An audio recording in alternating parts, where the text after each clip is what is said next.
impressionante relato de um militar brasileiro em missão de forças especiais multinacional em plena África, na montanha Nyagani, no Zimbábue, onde seu grupo de militares membros de forças especiais se deparou com enormes seres reptilianos dentro de uma caverna onde eles estavam. Acompanhe o caso. E já deixa o like no começo para não se esquecer. Vamos lá.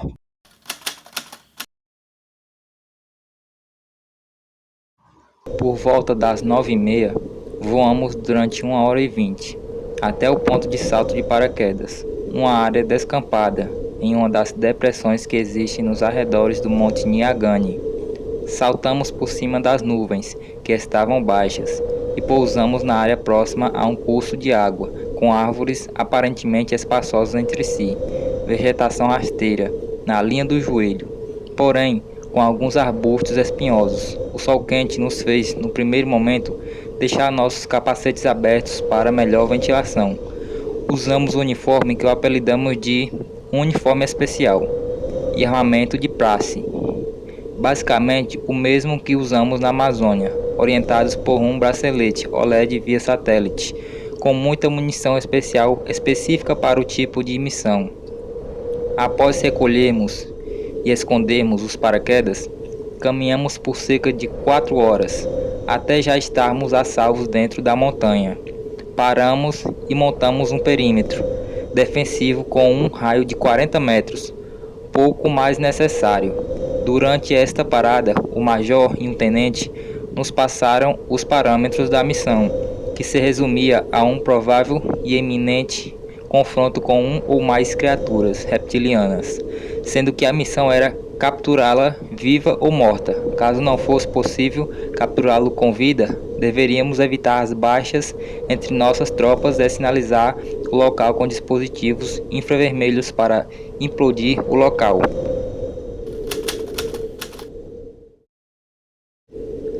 Após um descanso de cerca de 30 minutos no perímetro defensivo, levantamos marcha selva adentro, orientados e observados a partir deste momento por satélite. As câmeras de alta resolução que tínhamos no capacete e no peito foram acionadas.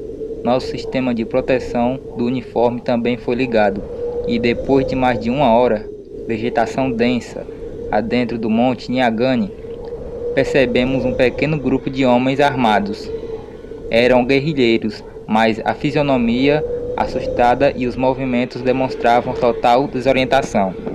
Fizemos contato que nos foi sinalizado rapidamente de forma positiva, após o que eles vieram ao encontro de nosso grupo, em posição de rendição.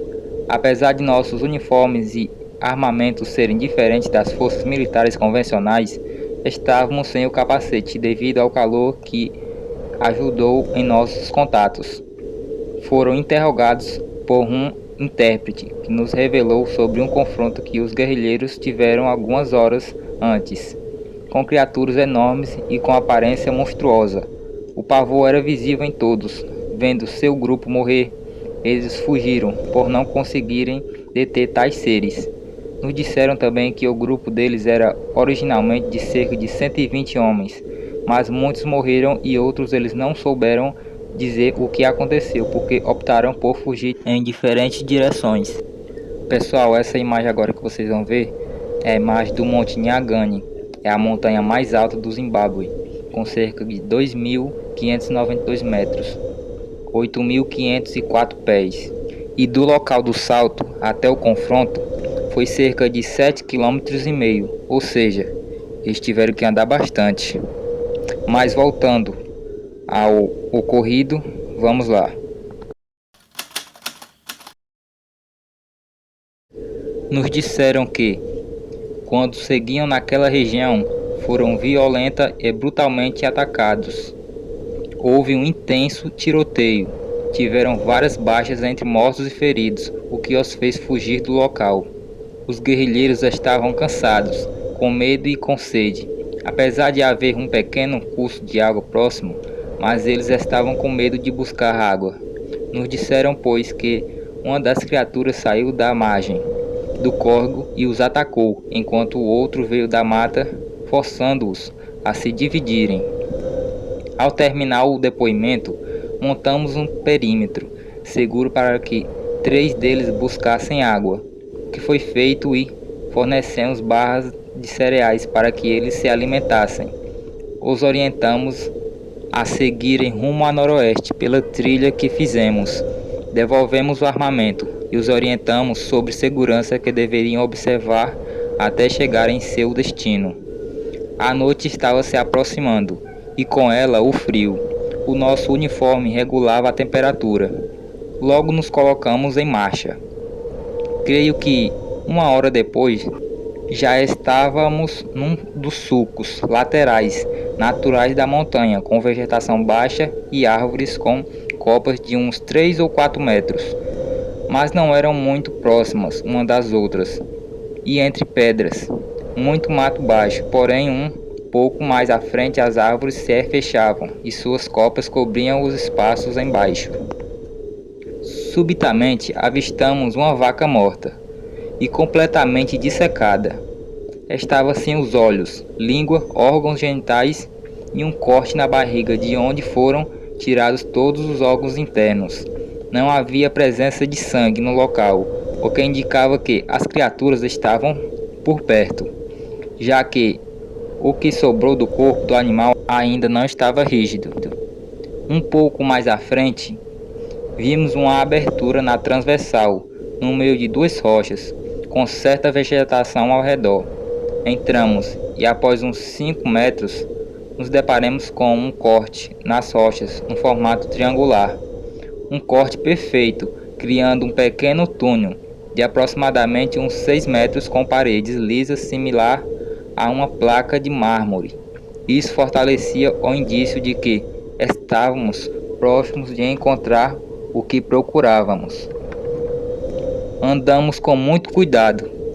Nosso sistema de isolamento do uniforme agora ligado, armamento engatilhado e pronto para disparar. E um a um fomos entrando até passarmos e chegarmos a uma grande caverna, meio escura com apenas poucos raios de luz do sol, penetrando por uma abertura superior que já se desfazia, entrando por um grande buraco acima, rodeado pelas copas das árvores. Em seguida, posicionamos tropas ao redor da saída do túnel, já que também havia soldados próximos à entrada. Nós espalhamos na formação triangulada, com cerca de 4 a 6 metros de distância um do outro, com movimentos rasteiros e lentos, até percebemos movimentos a cerca de uns 100 metros à nossa frente, num declive de uns 20 graus. Neste momento, rastejando pela vegetação com cuidado até estar numa distância segura. As criaturas estavam meio que sentadas, uma delas em pé, com movimentos similares a um suricato, observando ao redor, enquanto os outros 2 mutilavam alguns corpos de animais e de guerrilheiros que eles haviam matado horas antes. Percebemos através de visão infravermelha que eles colocavam os órgãos dentro de recipientes cilíndricos, similares a potes de alumínio escuro, que se encaixavam uns nos outros. Apenas uma das criaturas fazia o trabalho de um legista. Os demais observavam e lhe davam cobertura, e após a retirada dos órgãos, eles colocavam os corpos dentro de uma caixa, a qual não pude precisar o tamanho e profundidade, mas percebi que havia mais recipientes como aqueles. Estes recipientes flutuavam, levitavam a poucos centímetros do chão. Eles tinham algo em torno de 2,5 metros de altura. Apesar de não ficarem eretos, sempre ficando meio curvados, tinham pele escamosa, de cor meio amarelada, com as partes do lombo das costas um tom de esverdeado, cabeça grande, com várias pequenas pontas, olhos amarelados, tipo olho de réptil, com as íris verticais, braços e pernas fortes, com as mãos longas, com 4 dedos afiados. Usava um colete escuro, que tinha nas laterais compartimentos com objetos. No braço direito tinha uma espécie de bracelete, na mesma cor de sua pele, e todos portavam uma espécie de pequena lança, similar a um cajado. Usavam uma espécie de bota, que não tinha cadarços ou zíper, Este calçado chegava até a altura do joelho e tinha a cor esverdeada com um marrom. Após cerca de uns 10 minutos de observação, procuramos fazer o cerco triangulado em torno das 3 criaturas, mas mantendo uma distância segura. A demora na manobra de aproximação se aplica por questões de observação para saber o que portavam e para que instalássemos alguns dispositivos, similar a pequenas antenas de 3 pontas ao longo da nossa formação, prevenindo uma possível reação, de forma que os danos fossem mínimos. Mas o inesperado aconteceu, e uma das criaturas percebeu a nossa presença e movimento e veio se certificar. Foi quando começou o confronto. Eu estava na parte baixa da triangulação, com 8 homens fortemente armados, com uma distância entre si de uns 5 a 6 metros. A rapidez de movimentação dos seres dificultava a execução dos disparos. Rajadas foram feitas, tiroteio intenso e explosões.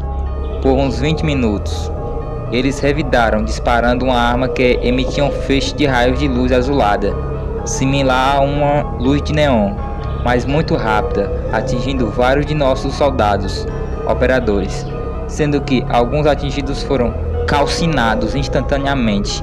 Uma das criaturas reptilianas levou um tiro no braço que portava a arma, mas ela foi para cima dos nossos soldados e houve uma luta corporal desproporcional, com o ser reptiliano atingindo um colega nosso com um soco que o arremessou a alguns metros de distância, deixando-lhe algumas costelas quebradas, um braço quebrado e várias escoriações. Essa criatura então investiu nos demais soldados de nosso pelotão, e antes que nos atingisse, alguém o acertou nas costas, onde o fez recuar. Neste momento, ele levou vários tiros na região do tórax, pernas e caiu abatido. As demais criaturas reptilianas também foram atingidas e feridas, mas conseguiram sumir com os recipientes, caixotes metálicos e com os copos, em meio a uma fumaça de cor meio azulada, que se desfez rápido. Mas antes que se desfizesse, atiramos granadas de fragmentação na nuvem. O interessante é que não explodiam e nem caíram de volta ao solo. Simplesmente também sumiram no ar. Tínhamos que sair rápido do local, e durante o confronto no interior da caverna, já havia sido acionado e estavam se aproximando 5 helicópteros para nossa extração do local, sendo que um deles era só para levar a criatura reptiliana que fora abatida. Ela pesava algo em torno de uns 200 quilos, dando trabalho para sua remoção para fora da caverna. Ao revistar a criatura, o tenente norte-americano nos impediu de retirar qualquer coisa que estivesse em poder da entidade.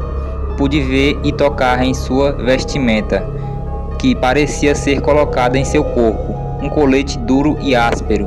Continha compartimentos que havia alguma coisa dentro, mas não via como abri-los. Suas botas pareciam ter sido feitas em seus próprios pés. O bracelete ia do pulso ao cotovelo. Sua arma era muito leve, vi que tinha 3 furos, a bala nas costas, mais um no pescoço e apenas um pequeno filete de sangue. Acharam a arma que ele portava. Parecia como um aspirador de pó de automóvel, onde tinha num extremo um arco que abraçava o braço e um encaixe de dedo. Quando colocamos junto ao corpo, ele acendeu uma luz de cor violeta, bem fraca, sinal de comando simbiótico, ou seja, somente aquele indivíduo poderia acionar a arma. O tempo era curto e todos já se movimentavam para sair o quanto antes, pois achamos que os reptilianos poderiam voltar com reforços para resgatar o ser que tombou e capturamos. Nós posicionamos numa área onde os pilotos poderiam nos ver e um a um dos Black Hawks desceu e retirou todos nós, mortos e feridos, de lá. Passados alguns minutos, percebemos os estrondos das explosões em ataque aéreo de nossos caças. F-18 provavelmente, não pude identificar devido à distância e por já ser noite. Os feridos e mortos também foram evacuados de forma rápida pelos Black Hawks H-60, que desceram pelo buraco no teto da caverna, já que o terreno não apresentava dificuldade para tal, onde levamos cerca de 15 minutos para a retirada de todos. 2 operadores e soldados tiveram mortes instantaneamente. 3 resultaram feridos, sendo que um com gravidade N3. Os demais feridos estavam em condições de socorrer e de combate, se necessário fosse. Durante a evacuação, as tropas que fizeram a proteção externa nos relatou que assim que terminou o tiroteio dentro da caverna, viram um objeto UFO escuro de forma cilíndrica sair da montanha e pairar por alguns instantes no ar, até que 2 esferas brilhantes se acoplaram a ele e numa aceleração rápida sumiram rumo ao norte da nossa posição. Esses soldados estavam espalhados ao redor da entrada da caverna, caso alguma das criaturas escapasse em sua direção ou para nos dar suporte de supressão. O helicóptero que transportava a criatura estava acompanhado por 2 helicópteros Apaches de escolta e tomaram um rumo diferente das nossas aeronaves. Ao chegarmos no acampamento, já nos arredores de Harare, na capital do Zimbábue, 2 caminhões de frigoríficos nos aguardavam e ao descermos fomos direcionados para entrar em ambos os caminhões, onde lá dentro trocamos de roupas e as deixamos dentro. Estes caminhões circularam pelo tempo necessário até que todos se encontrassem com uniformes padrão de instrução.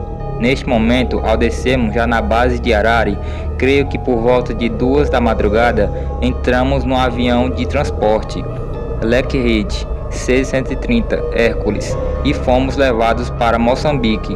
Durante o trajeto, fomos orientados a esquecer a missão e não comentá-la de forma alguma com quem quer que fosse e sob qualquer circunstância, sob pena de lei marcial e provável condenação à morte. Chegando na base aérea, em Maputo, fomos levados para realizar uma bateria de exames médicos completos e uma entrevista com uma equipe de agentes da CIA.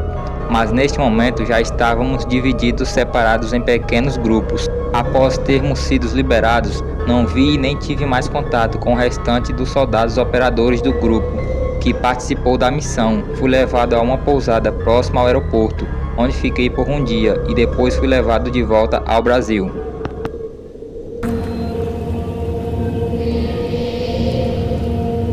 A Matrix é um sistema de controle. Esse sistema é nosso inimigo, mas quando você está dentro dele, olha em volta e o que vê? Empresários, professores, advogados, políticos, carpinteiros, sacerdotes, homens e mulheres, as mesmas mentes das pessoas que estamos tentando despertar. Mas até que nós consigamos despertá-los, essas pessoas ainda serão parte desse sistema de controle e isso os transforma em nossos inimigos. Você precisa entender, a maioria dessas pessoas não está preparada para ser desconectada da Matrix de controle. E muitos deles estão tão habituados, tão desesperadamente dependentes do sistema que eles vão lutar contra você para proteger o próprio sistema de controle que aprisiona suas mentes.